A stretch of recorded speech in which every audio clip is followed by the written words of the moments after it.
It won't be war, politics, or poverty that eventually wipes out humanity.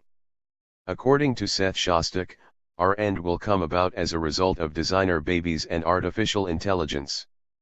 The outspoken director of the Search for Extraterrestrial Intelligence, SETI, Institute believes developments in these areas will lead to new alien species.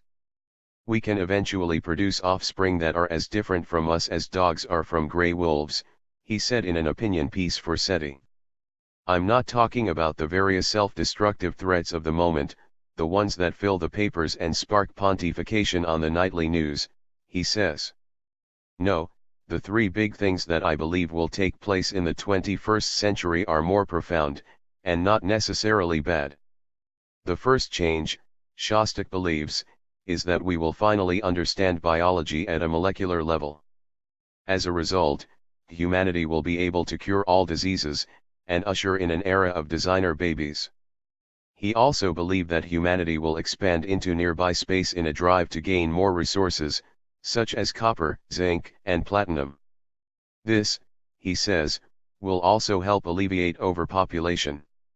Everyone expects our progeny to establish colonies on the Moon or Mars, but the better deal is to build huge, orbiting habitats in which you can live without a spacesuit.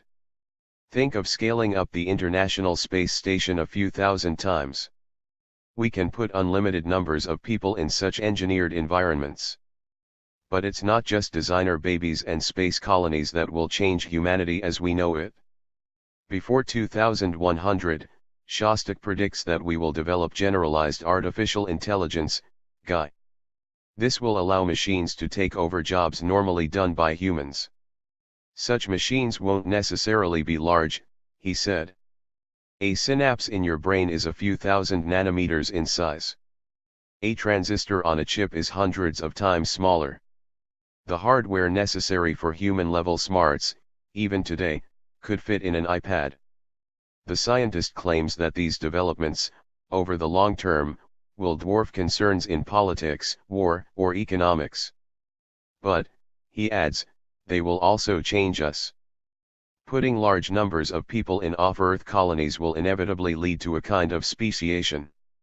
After all, their physical environment is somewhat different than Earth, and history suggests that their social environment will also be special.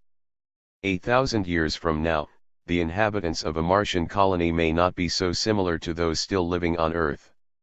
Re-engineering our children will transform our species even faster. This might sound like a dramatic shift, but Shostak predicts it will be super-intelligent robots, that will have the most significant impact on humanity. It is less a matter of improving our descendants than replacing them with our engineered successors. Perhaps we can promulgate our culture and ourselves by putting chips in our brains or simply uploading our brains to the machines. But you can be sure that the result will not be Homo sapiens as we've known him for 50,000 years.